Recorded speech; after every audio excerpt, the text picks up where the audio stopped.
Wow, I was muted. I'm an idiot. Good job. All right, as I was.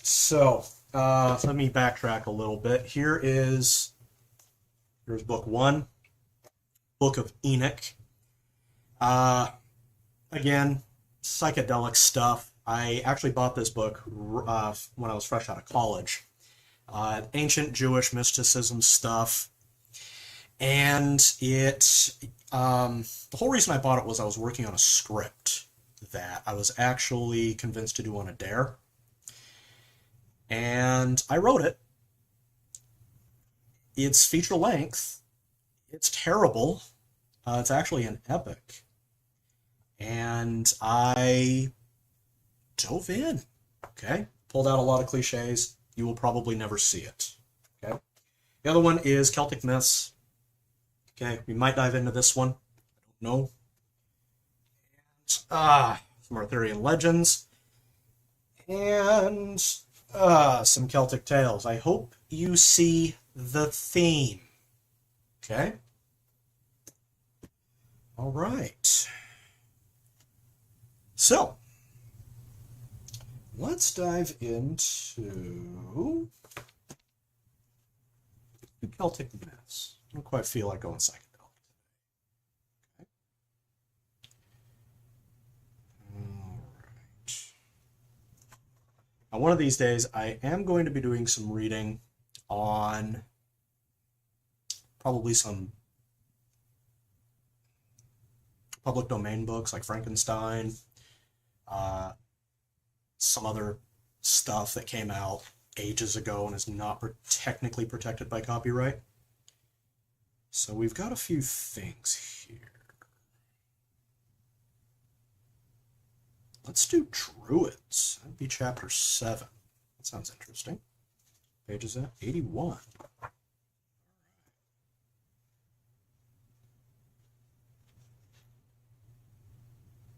Well, I say that.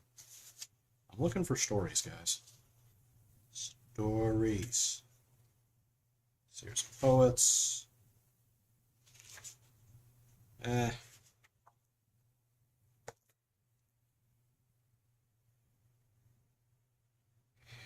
I'm not going to do this one instead. All right. Let's go Arthurian. Okay. So, if anybody's out there and wants to chime in, please feel free. If you've got one that you want to hear, let's do it, man. Okay. Let's go to book 1, because why not? No, I'm not reading an intro.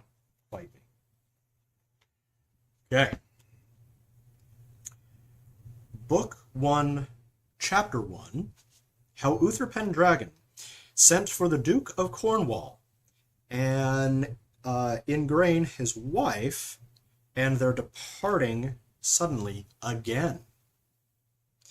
That makes a lot more sense in Old English. All right. It befell in the days of Uther Pendragon, when he was king of all England, and so reigned, that there was a mighty duke in Cornwall, that held war against him long time. And the duke was called the Duke of Tintagil. And so by the means, King Uther sent for his duke, charging him to bring his wife with him.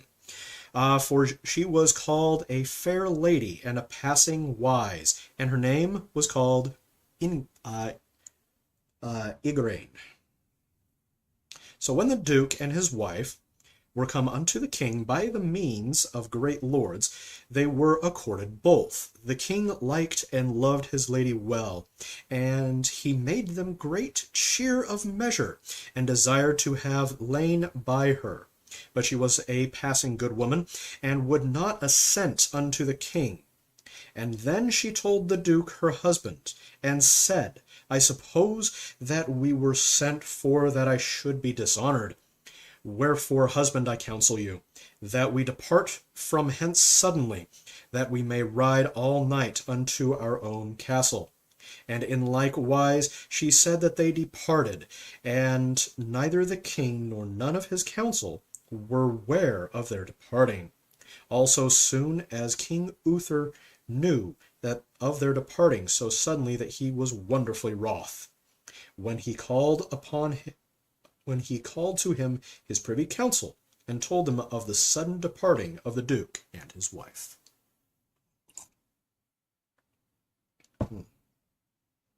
And they advised the king to send for the Duke and his wife by a great charge. And if he will not come at your summons, then may ye do your best. Then have ye cause to make mighty war upon him. So that was done, and the messengers had their answers. And that was this shortly, that neither he nor his wife would not come at him. Then was the king wonderfully wroth. And then the king sent him plain word again, and bade him be ready, and stuff him, and garnish him. Within 40 days he would fetch out of the greatest castle that he hath. When the Duke had this warning anon, he went and furnished and garnished 2 strong castles of his, of which the one hight Tintagil, and other castle hight Terrabil. So his wife, Dame Igraine, put in the castle of Tintagil, and himself he put in castle Terrabil, the which had many issues and posterns out. Then in all has come Uther with a great host, and laid a siege about the castle of Terrabil, and there he pight many pavilions, and there was great war made upon both parties, and much people slain. Then for pure anger and for great love of fair Igraine, the King Uther fell sick. So came the king of Uther, Sir Ulfus, a noble knight, and asked the king why he was sick. I shall tell thee, said the king. I am sick for anger, and for love of fair Igraine, that I may not be whole. Well, my lord, said Sir Ulfus, I shall seek Merlin, and he shall do you remedy, that your heart shall be pleased. So Ulfus departed, and by adventure he met Merlin in a beggar's array, and there Merlin asked Ulfus whom he sought, and he said he had little ado to tell him. Well, said Merlin, I know whom thou seekest, for thou seekest Merlin. Therefore seek no farther, for I am he. And if King Uther will well reward me, and be sworn unto me to fulfill my desire, that shall be his honor and profit for thine mine, for I shall cause him to leave all his desire. All this will I undertake, said Ulfus, that there shall be nothing reasonable, but thou shalt have thy desire. Well, said Merlin, he shall have the intent and desire, and therefore, said Merlin, ride on your way, for I will not be long behind. All right. So, a couple of things about the way this is written. There's no actual dialogue. It's all narration. Yeah.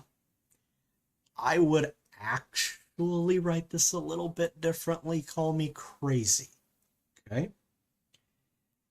Wouldn't be the first. But this is kind of taken as a direct translation from the original French bit. Okay? So it's different, I should say. Okay? All right. Chapter 2. How Uther Pendragon made war on the Duke of Cornwall, and how by the mean of Merlin he lay by the Duchess and gat Arthur. Then Ulfus was glad and rode on more than a pace, till that he came to King Uther Pendragon, and told him he had met with Merlin. Where is he? Said the king. Sir, said Ulfus, he will not dwell long. Wherewithal Ulfus was ware when Merlin stood at the porch of the pavilion's door. And then Merlin was bound to come to the king. When King Uther saw him, he said he was welcome. Sir, said Merlin, I know all your heart every deal, and ye will be sworn unto me, as ye be a true king anointed. To fulfill my desire, ye shall have your desire. Then the king was sworn upon the four evangelists. Sir, said Merlin, this is my desire. The first night that ye shall lie by Igraine, ye shall get a child on her. And when that is born, that it shall be delivered to me, for to nourish there as I will have it. For it shall be your worship and the child's avail as mickle as the child is worth. I will well, said the king, as thou wilt have it. Now make you ready, said Merlin. This night ye shall lie with Igraine in the castle of Tintagel, and ye shall be like the duke, her husband. Ulfus shall be like Sir Brastias, a knight of the duke's, and I will be a knight that hight Sir Jordanus, a knight of the duke's.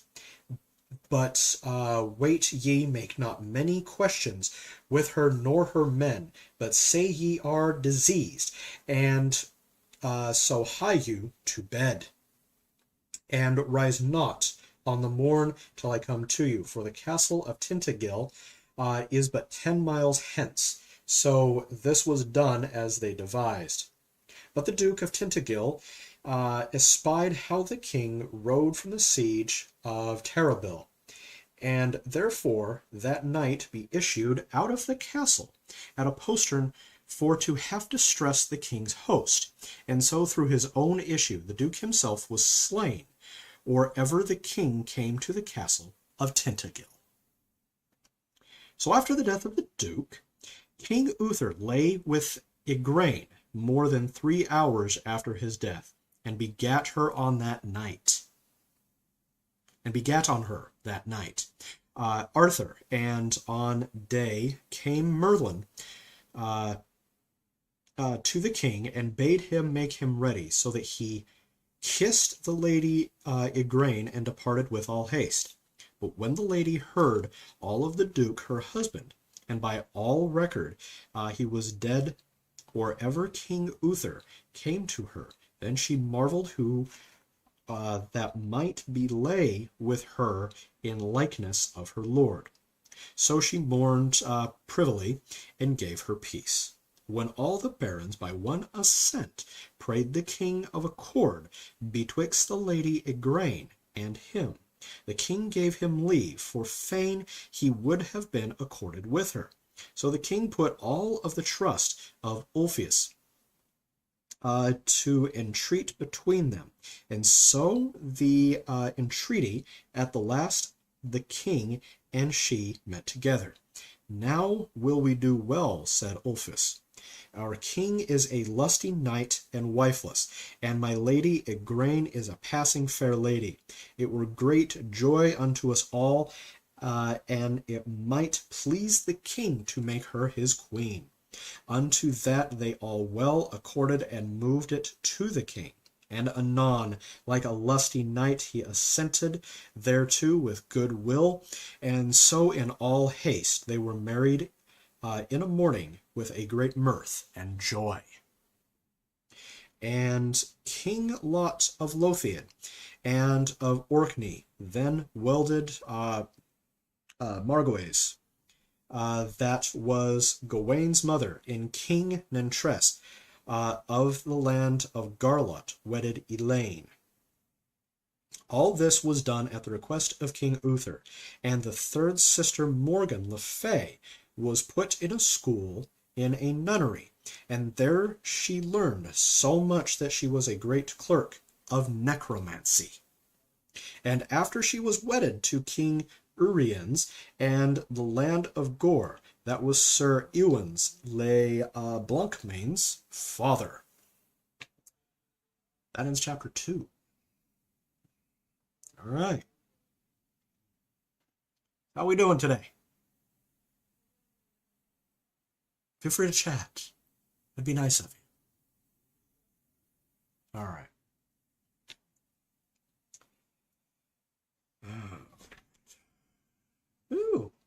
A carving.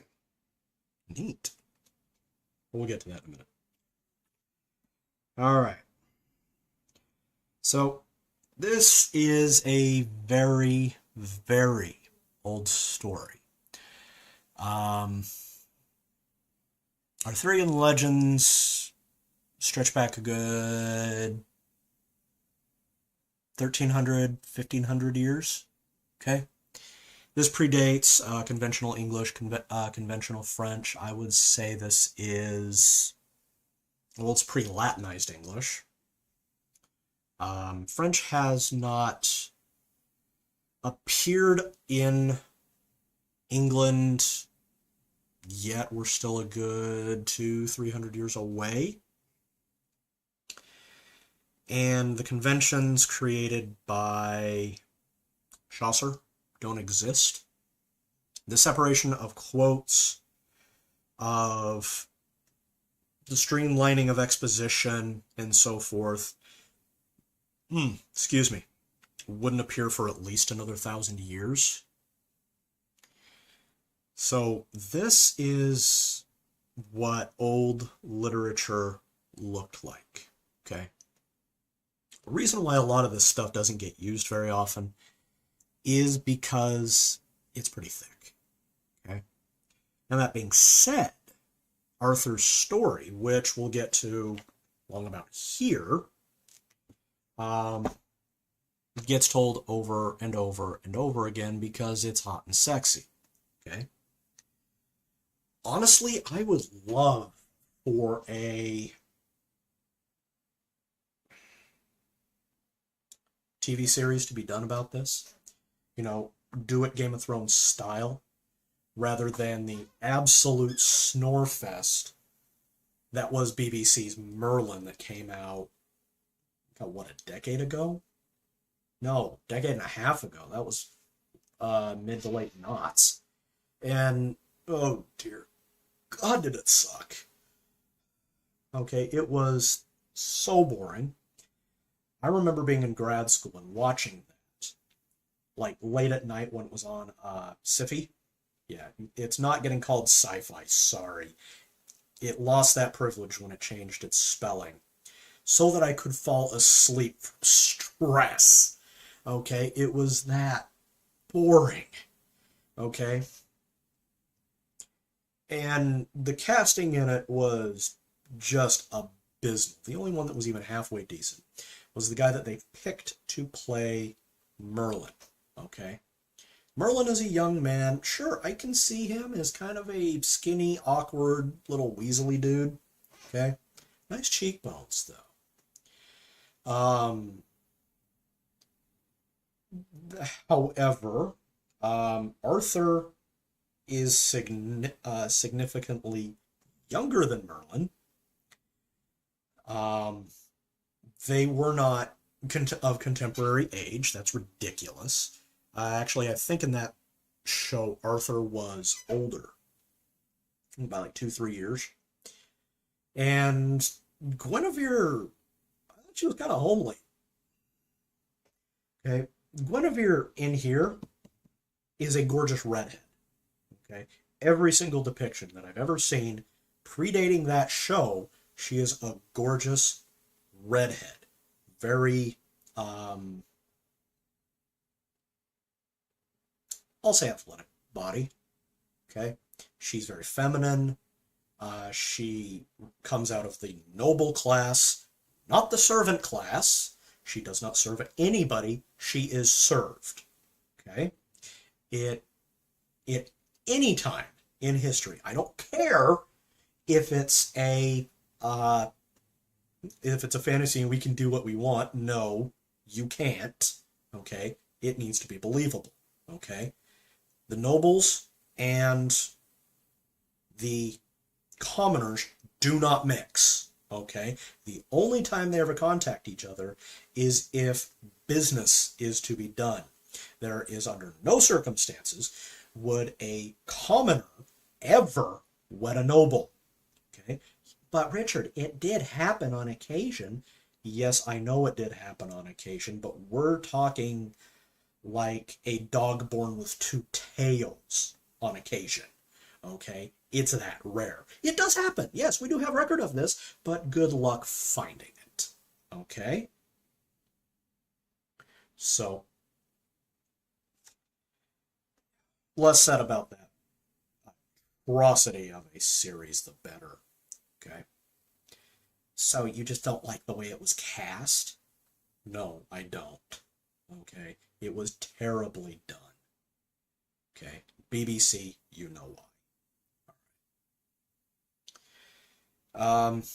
Other Arthurians have been done. A lot of them really, really good. Actually, one of my favorite Disney movies before Disney went evil, well, at least went openly evil, is Sword in the Stone. It is fantastic. Highly recommended if you can get your hands on it. Remember, invest in physical media, okay, etc. Okay, all right. Let's dive into chapter 3. Okay, of the birth of King Arthur and of his nurture. Then Queen Igraine was waxed daily greater and greater. So it befell after within half a year, as King Uther lay by his queen, he asked her by the faith she owed to him, whose was the body. Then she swore abashed to give an answer. Dismay you not, said the king, but tell me the truth, and I shall love you the better. By the faith of my body, sir, she said, I shall tell you the truth.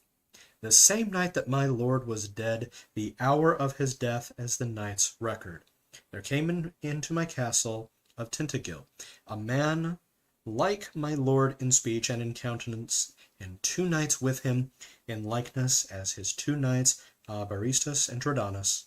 And so I went unto bed with him as I ought to do with my lord, and the same night I shall swear unto God, this child was begotten unto me. That is truth, said the king, as ye say, for it was I myself that came in the likeness, and therefore dismay you not. For I am father of the child. And there he told her all the cause, how it was by Merlin's counsel. Then the queen made great joy when she knew who was the father of her child. So came Merlin unto the king, and said, Sir, ye must purvey you for the nourishing of your child, as thou wilt. And the king be it. Well, said Merlin, I know a lord of yours in this land that is a passing true man and a faithful, and he shall have the nourishing of your child, and his name is Sir Ector. And he is a good of fair livelihood in many parts of England and Wales. And this lord Sir Ector sent him to be sent for to come and speak with you, and desire him yourself as he loveth you. And he will put his own child to nourishing to another woman, and that his wife nourish yours.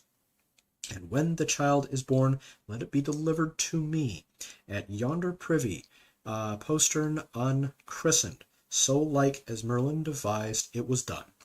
And when Sir Ector was come, he made fiance to the city for to nourish the child, like as the king desired. And there the king granted Sir Ector great rewards.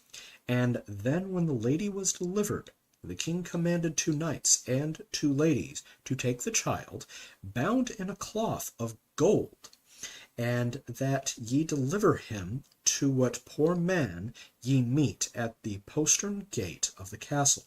So the child was delivered unto Merlin, and so he bare it forth unto Sir Ector, and made and holy to christen him, and named him Arthur. And so Sir Ector's wife nourished him with her own pap. Okay. And by the way, here's a very old carving. Isn't that nice? Get a little bit closer here. There we go.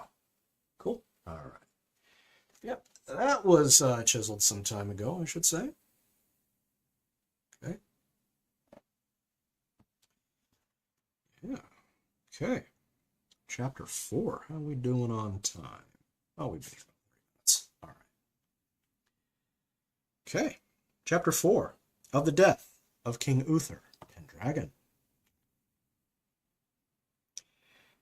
Then, within 2 years, King Uther fell sick of a great malady, and in the meanwhile his enemies usurped upon him, and did a great battle upon his men, and slew many of his people. Sir, said Merlin, ye may not lie so as ye do, for ye must to the field, though ye ride on a horse litter, for ye shall never have the better of your enemies, but if your person be there, and then shall ye have the victory. So it was done as Merlin had devised, and they carried the king forth in a horse litter with a great host towards his enemies. And at St. Albans met with the king a great host of the north. And that day Sir Ulfius and Sir Barastius did great deeds of arms, and King Uther's men overcame the northern battle, and slew many people, and put the remnant to fight. And then the king returned unto London, and made the great joy of his victory. And then he fell passing sore sick, so that 3 days and 3 nights he was speechless.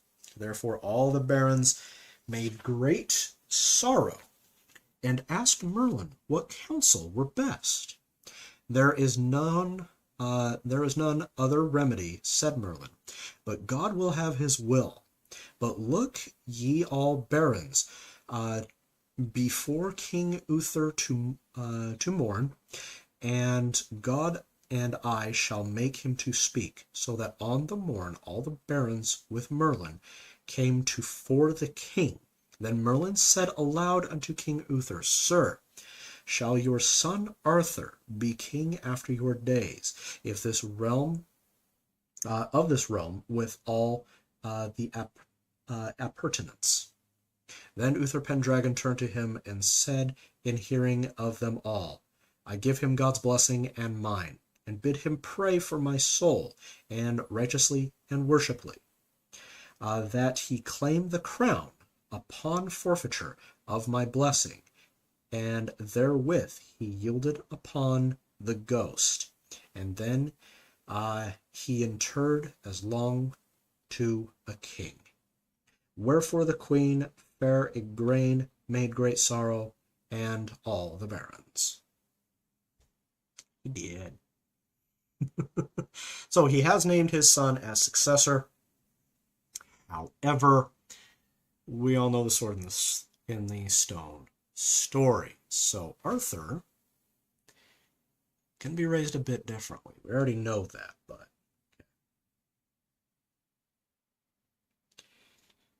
and that's going to be the next chapter.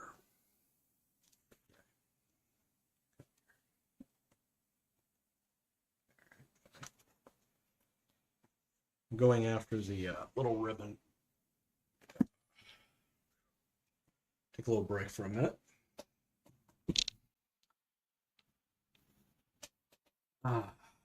I love these old stories. Okay? And if you want to know why, it's because the past is the future, and the future is the past. Okay? Yes, we can get on a dialectic tangent about that, you know, that history repeats itself, blah, blah, blah, blah, blah. But look.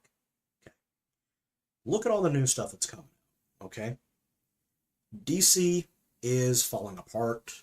Disney is falling apart. Marvel's falling apart.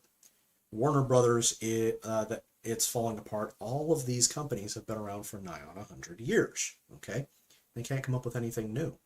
But Richard, you say, this stuff is like thousands of years old. Yeah. And we're still talking about it. Okay? I've got Hesiod on the way. That is the main book for all of what is known as Greek mythology.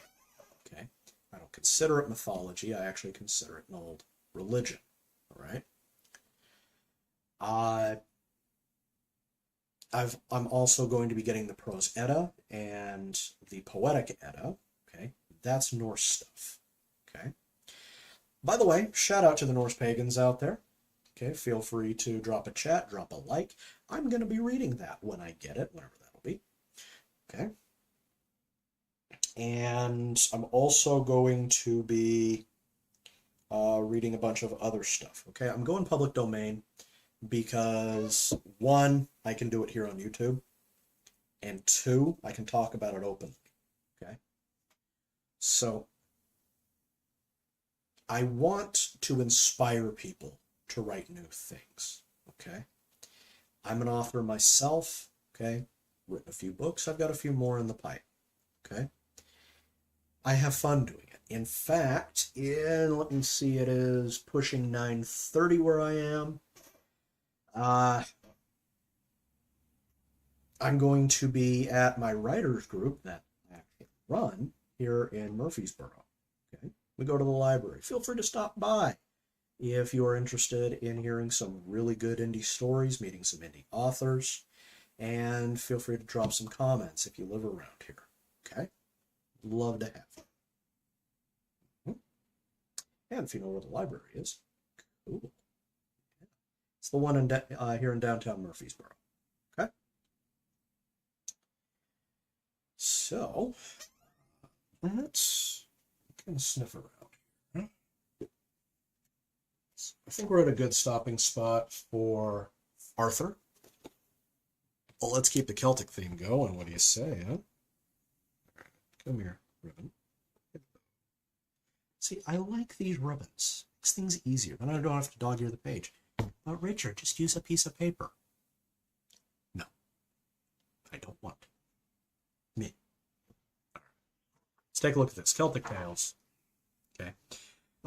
These are from Ireland, Scotland, Brittany. That would be northwestern France. It's that little bit that sticks out, kind of shaped like that. Okay. And Wales. What? Giant fish? Okay, first of all, they're mammals. Second of all, not an H. This is the subcountry. Okay? Got the red dragon. So there. All right. Let's take a look here. So we've got tricksters, the sea, quests, and romance. And the Kildare Puka. Puka. All right. The Giant Stairs, Witches, the Witch of Fife. Okay. Ooh. Soul Cages. Let's do that one. Page 75. How far does this go? Ooh, right on top of it. Sweet. Okay. This comes from Ireland. And we got this handy-dandy little picture right here. I have no idea what that is. We'll find out. I'm willing to bet it is probably some kind of merfolk thing. Okay. Jack Dougherty lived in a remote little cottage by Dunbeg Bay on the coast of County Clare. Jack was a fisherman, as his father and grandfather before him had been. He lived in just the same spot as them, and like them, lived alone except for his wife. People used to wonder why the Dougherty family was so fond of that wild sight, so far away from all humankind, and in the midst of huge shattered rocks, with nothing but the wide ocean to look upon. But they had their own good reasons for it. The place was just about the only spot, that part of the coast, where anybody could well live. There was a neat little creek where a boat might lie as snug as a puffin in her chest. And out from this creek a ledge of sunken rocks came into the sea. Now when the Atlantic was raging with a storm, and a good westerly wind was blowing strong on the coast, many a richly laden ship went to pieces on these rocks.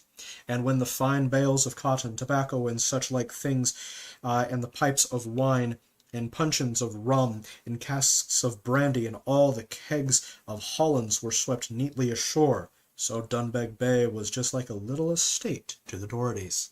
To the Doughertys, excuse me. so that they weren't kind and humane to a distressed sailor. If ever one had the luck to get to land, many a time indeed did Jack put out in his little boat and lend a hand towards bringing the crew from a wreck. But when the ship had gone to pieces and the crew were all lost, who would blame Jack for picking up all he could find? And who was the worst of it, said he. For as to the king, God bless him, everybody knows he's rich enough already without getting what's floating in the sea. Jack, though, was a hermit. Jack, though, such a hermit, was a good-natured, jolly fellow. No other sure could have been coaxed by Biddy Mahoney to quit her father's snug and warm house in the middle of the town of Ennis, and to go so many miles off to live among the rocks, when the seals and seagulls for next-door neighbors. But Biddy knew that Jack was the man for a woman who wished to be comfortable and happy. For to say nothing of the fish, Jack had the supplying of half the gentlemen's houses in the country with the wrecks that came into the bay, and he was right, and she was right in her choice, for no woman ate, drank, or slept better, or made a prouder appearance at chapel on Sundays than Mrs. Doggerty. Many a strange sight did Jack see on that lonely bit of coast, and many a strange sound did he hear, but nothing daunted him. So far was he from being afraid of Merows or other such magical beings that dwelled in the sea, that the very first wish of his heart was to meet one of them. Jack had heard that luck had always come out of an acquaintance with the Merows. Therefore, whenever he dimly concerned them moving along the face of the water in their robes of mist, he made directly toward them. But he never could catch up, and many a scolding did Biddy bestow upon Jack for bending his whole day out at sea and bringing home no fish. Little did poor Biddy know that the fish Jack was after. It was rather annoying to Jack that, though living in a place where the Merows were as plenty as lobsters, he never could get a right view of one. What vexed him more was that both his father and grandfather had often seen them. He even remembered hearing when he was a child how his grandfather, who was the first of his family, had settled down at the creek and had been good friends with a Merow. This, however, Jack did not well know how to believe. Fortune at length began to think it only right that Jack should know how much his father and grandfather did. Accordingly, one day he had strolled a little farther than usual along the coast, and was just coming around the point of rock when he saw something like nothing he had ever seen before. It was perched upon a rock, at a little distance out to sea, but as well as he could discern at that distance, it looked green in the body, and held, he would have sworn, a cocked hat in its hand. Jack stood for a good half-hour, straining his eyes and wondering at it, and all the time the thing did not stir hand or foot. At last Jack's patience was quite worn out, and he gave a loud whistle and a hail, but the Merow, for that is what it was, started up, put the cocked hat on its head, and dived down head first from the rock. After that day, Jack's curiosity was excited, and he constantly directed his steps towards the point, but he could never get a glimpse of the sea gentleman with that cocked hat, and with thinking and thinking about the matter, he began at last to fancy he had only been dreaming. One very rough day, however, when the sea was running mountains high, Jack determined to give a look to the Merrow's rock, for he had always chosen a fine day before, and then he saw the strange thing cutting capers upon the top of the rock, and then diving down, and then coming up and diving down again. Jack, now only to choose a good blowing day, he could see the man of the sea as often as he pleased. At this, however, did not satisfy him. He wished how to get acquainted with the Merrow, and then one tremendous blustering day, before he got to the point whence he had a view of the Merrow's rock, the storm came on so furiously that Jack was obliged to take shelter in one of the caves which are so numerous along the coast. And there, to his astonishment, he saw sitting before him a thing with green hair, long green teeth, a red nose, and pig's eyes. It had a fish's tail, legs with scales on them, and short arms like fins. It wore no clothes, but had the cocked hat under its arm, and seemed to be thinking very seriously about something. Jack, with all his courage, was a little daunted, but now or never. He thought so up. He went boldly to the cogitating fishman, took off his hat, and made his best bow. "Your servant, sir," said Jack. "Your servant kindly, Jack Dogherty," answered the Merrow. "To be sure, then. How well your honor knows my name," said Jack. It is I not know your name, Jack Dogherty. Why, man, I knew your grandfather long before he was married to Judy Regan, your grandmother. Jack, I was fond of that grandfather of yours. He was a mighty worthy man. I never met his match above or below, before or since. For sucking a shell full of brandy, I hope, my boy," said the old fellow, with a merry twinkle in his eyes. "I hope you're his own grandson." "Never fear me for that," said Jack. "If my mother had only reared me on brandy, 'tis myself that would be a sucking infant to this hour."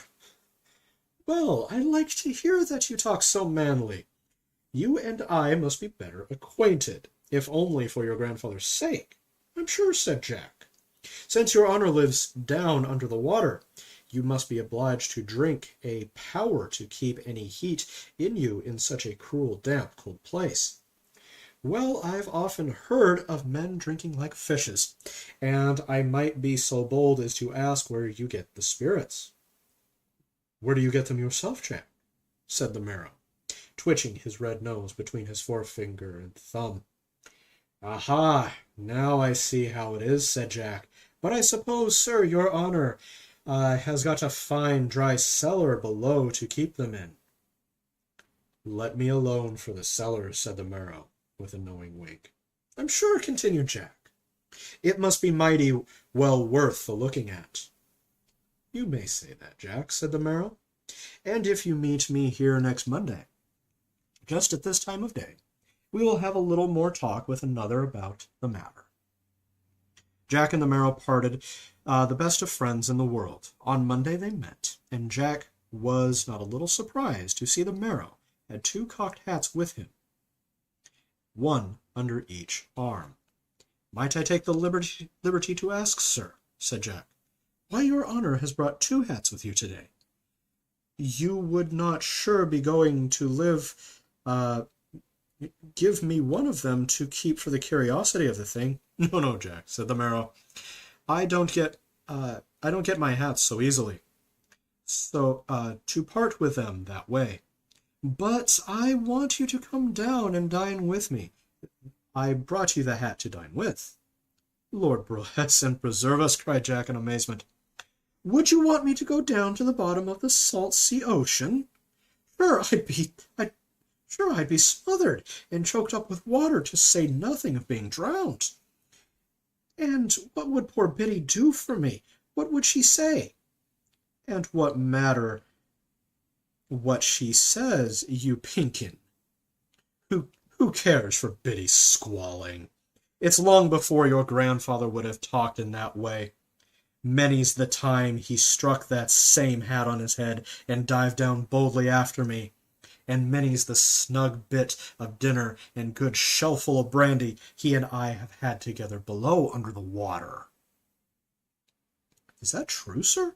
said Jack. "Why then, there's neck or nothing. Why then, here's neck or nothing." "That's your grandfather all over," said the old fellow. "Come along and do as I do." They both left the cave, walked into the sea, and then swam a piece until they got to the rock. The Merrow climbed on top of it, and Jack followed him. On the far side, he was as straight as the wall of a house, and the sea beneath looked so deep that Jack was almost cowed. "Now, Jack," said the Merrow, "just put this hat on your head, and mind to keep your eyes wide open. Take hold of my tail, and follow after me. You'll see what you'll see."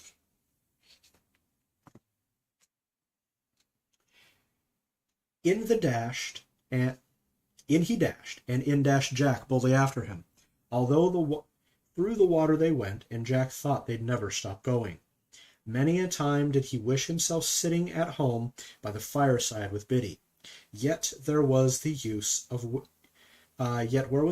wishing now, and when he was so many miles below the waves of the Atlantic? So he held hard to the Merrow's tail, slippery as it was, and at last, to Jack's great surprise, they got out of the water, and he actually found himself on dry land at the bottom of the sea. They landed just in front of a nice house that was slated very neatly with oyster shells. Jack could hardly speak, what with wonder and what with being out of breath after traveling so fast through the water. He looked about him and could see no living things except crabs and lobsters, of which there were plenty walking leisurely about on the sand. Overhead the sea was like a sky, and the fishes like birds swimming out in it. "Why don't you speak, man?" said the Merrow. "I dare say you had no notion that I had such a snug little concern here as this. Are you smothered or choked or drowned? Or are you fretting after Biddy, eh? Well, come along, and let's see what they've got for us to eat." Jack really was hungry, and it gave him no small pleasure to perceive a fine column of smoke rising from the chimney, announcing what was going on within. Into the house he followed the Merrow, and there he saw a good kitchen right well provided with everything. There was a noble dresser and plenty of pots and pans, with 2 young Merrows cooking. His host then led him to the dining room, which was furnished shabbily enough. There was not a table or chair in it, but only planks and logs of wood to sit on and eat off. However, there was a good fire blazing upon the hearth, a comfortable sign to Jack. "Come now, and I will show you where to keep you-know-what," said the Merrow with a sly look. Opening a little door, he led Jack into a fine cellar, well filled with pipes, kegs, hogsheads, and barrels. "What do you say to that, Jack Dougherty? Perhaps a body can live snug under the water." "Never the doubt of that," said Jack, with a smack of his lip. They went back to the dining room and found dinner laid. There was no tablecloth, to be sure, but what matter? Jack and Biddy did not always have one at home either. The dinner itself would have been no discredit to the finest house in the country. The choicest of fish, no wonder, was there. Turbots, sturgeons, soles, lobsters, oysters, and 20 other kinds were on the planks at once, along with plenty of the best foreign spirits. Wine, the old fellow said, was too cold for his stomach. Jack ate and drank until he could eat no more. Then, taking up a shell of brandy, he said, "Here's to your honor's good health, sir. Though begging your pardon, it's mighty odd, as long as we've been acquainted. I don't know your name yet." "That's true, Jack," replied the Merrow. "I never thought of it before. But better late than never. My name is Kumara." "And a mighty decent name it is," cried Jack, taking another shellful. "Here's to your good health, Kumara, and may you live these 50 years to come. 50 years, replied Kumara. I oblige to you indeed. If you had said 500, it would have been something worth the wishing. Well, sir, said Jack, I suppose you live a powerful age here under the water. You knew my grandfather, and he is dead and gone better than these 60 years. I am sure it must be a healthy place to live in. No doubt of it. But come, Jack, keep the liquor stirring. Shell after shell did they empty, and to Jack's exceeding surprise, he found the drink never got into his head, owing, he supposed, to the sea being over them, which kept their noodles cool. Old Kumara got exceedingly comfortable and sung several songs, but Jack, if his life had depended on it, never could remember more than this.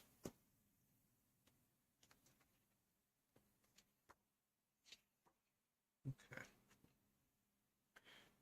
Rum fum boodle boo, ripple dipple niddy dob, rum do doodle coo, reffle teffle chitty boo. At length Kumara said to Jack, Now, my dear boy, if you'll follow me, I'll show you my curiosities. He opened a little door and led the way into a large room where Jack saw a great many odds and ends that Kumara had picked up at one time or another. What chiefly took his attention, however, were a great many things like lobster pots, ranged on the ground along the wall. Well, Jack, how do you like my curiosities? Said old Coo. Upon my soul, sir, said Jack, they're mighty well worth the looking at. But might I make so bold as to ask what these things like lobster pots are? Ah, the soul cages, is it? What, sir? These things that I keep the souls in. Raw, what souls, sir? Said Jack in amazement. Sure the fish have no souls in them. Oh, no, replied Coo, quite coolly. That they have not. These are the souls of drowned sailors.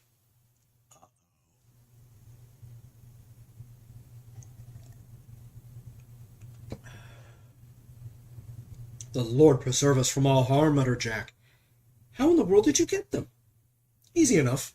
I've only, when I see a good storm coming on, to set a couple of dozen of these, and then when the sailors are drowned and the souls get out of them under the water, the poor things are almost perished to death, not being so used to the cold, so they make into the pots for shelter, and then I have them snug and fetch them home to keep them here dry and warm. And is it not well for them, poor souls, to get into such good quarters? Jack was so thunderstruck that he did not know what to say, so he said nothing. They went back into the dining room and had a little more brandy, which was excellent. And then, as Jack knew that it must be getting late, and as Biddy might be uneasy, he stood up, and he thought it was time for them to be on the road. Just as you like, Jack, said Coo. But take another drink before you go. You've a cold journey before you. Jack knew better manners than to refuse the parting glass. I wonder, he said, will I be able to make out my way home? What should you ail, said Coo. When I'll show you the way. Out they went before the house, and Kumara took one of the cocked hats and put it upon Jack's head the wrong way. Then he lifted him up on his shoulder, so that he might launch him up into the water. Now, he said, giving him heave, you'll come up just in the same spot you came down in. And Jack, mind and throw me back the hat. He canted Jack off his shoulder, and he shot like a bubble through the water until he came to the very rock he had jumped off of, where he found a landing place. Then he threw the hat in the water, and it sank like a stone.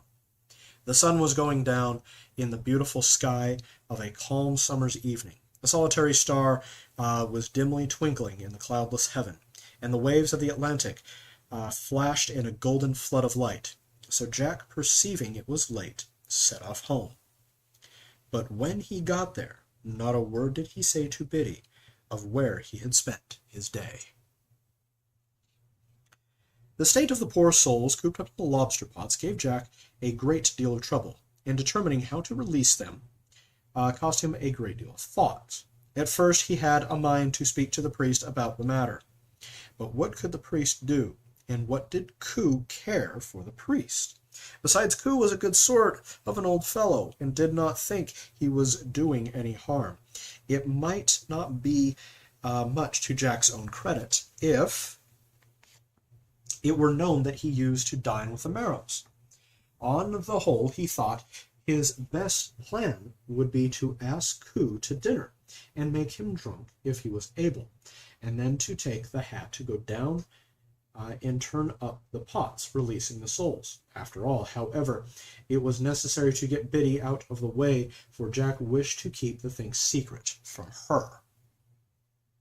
Accordingly, Jack grew mighty pious of a sudden, and said to Biddy that he thought it would be good for both their souls if she was to go to visit St. John's Well. Biddy thought so too, and so they sent off one fine morning at dawn, giving Jack a strict charge to keep an eye on the house. As soon as she was gone, away went Jack to the coast to give the appointed signal to Kumara, which was throwing a big stone into the water.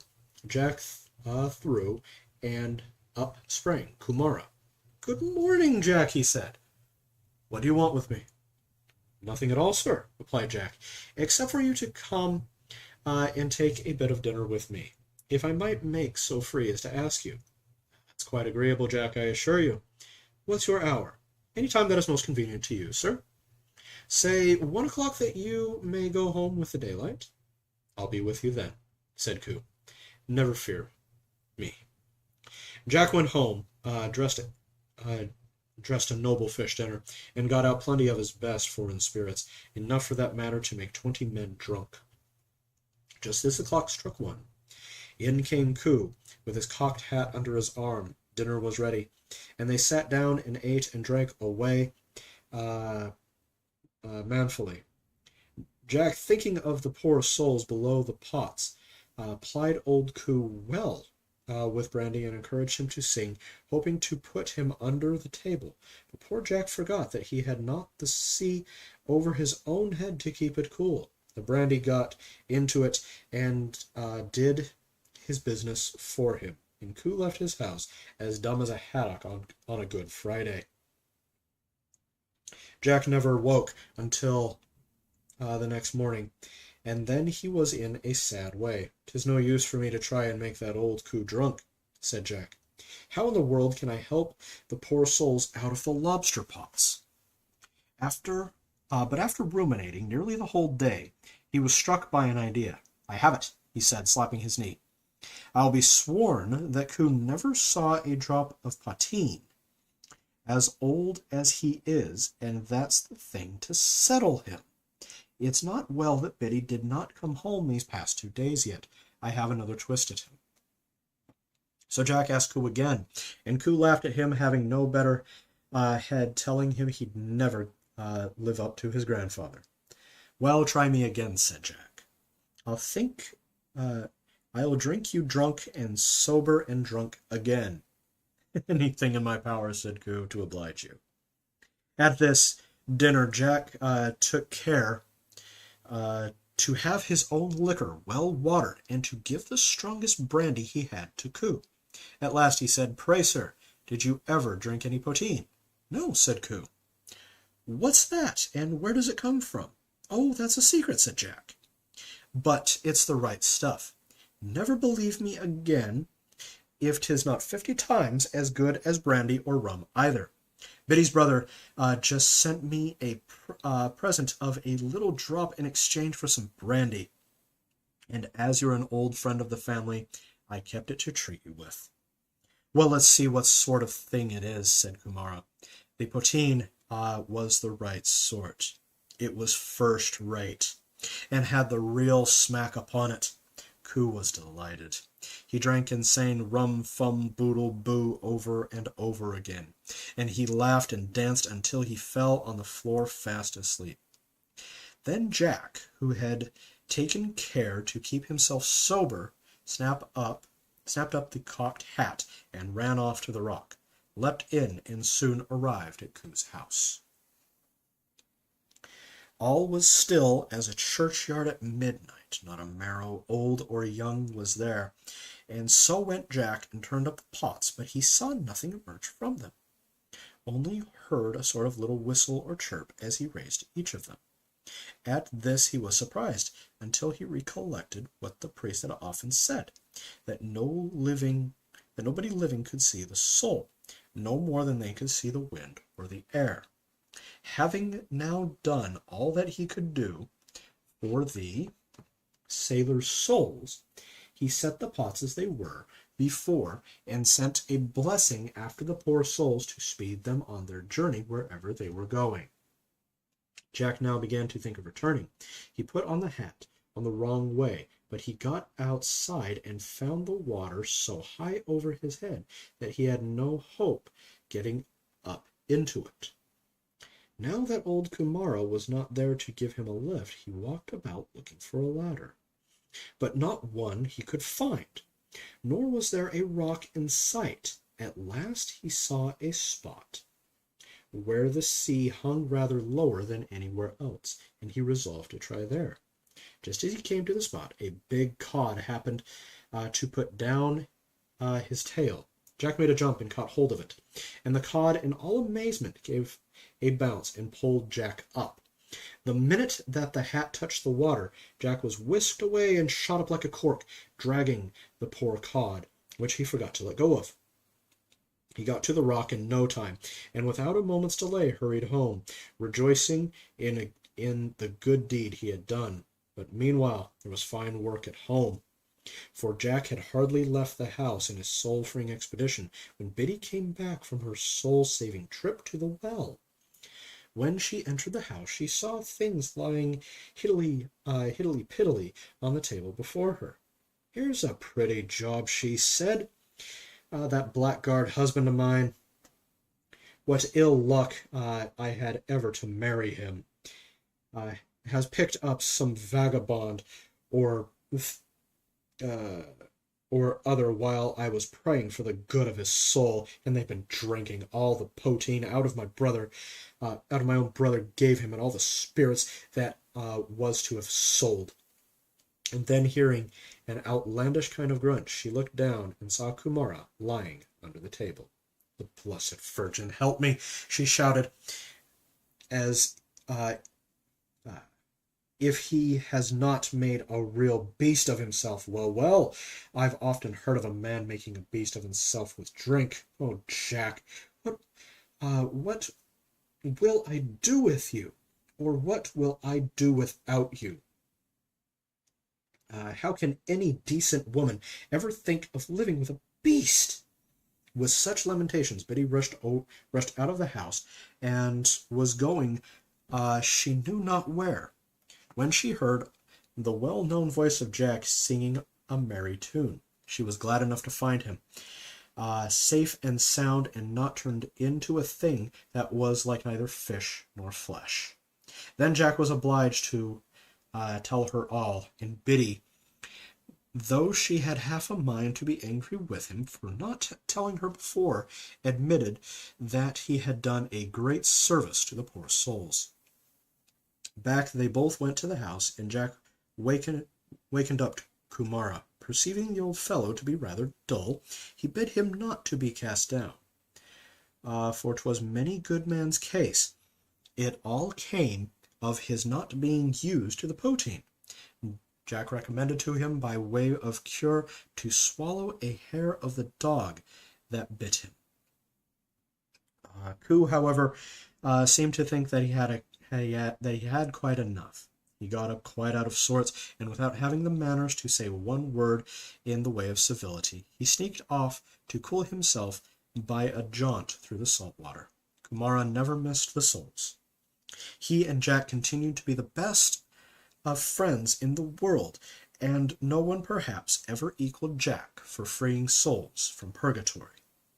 For he contrived 50 excuses for getting into the house below the sea, unknown to the old fellow, and then turning up the pots and letting out the souls. It vexed him to be sure that he could never see them, but he knew the thing to be impossible.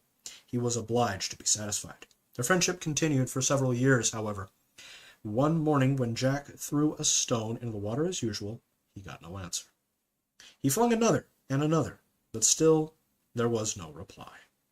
He went away and returned the following morning, but it was to no avail. As he was without the hat, he could not go down to see what had become of old Coo. But his belief was that the old man, or the old fish, or whatever he was, had either died or at last had moved away from that part of the country. The end. Okay. I am a little bit over an hour here, so I do need to get some chores done, so I think I'm going to go ahead and skedaddle. If you're watching, thank you so much. Pleasure reading for you today. I will be back Sunday with a gaming stream. I'll be continuing on with Baldur's Gate 2, doing the quest, and hopefully not dying. Watch the first one.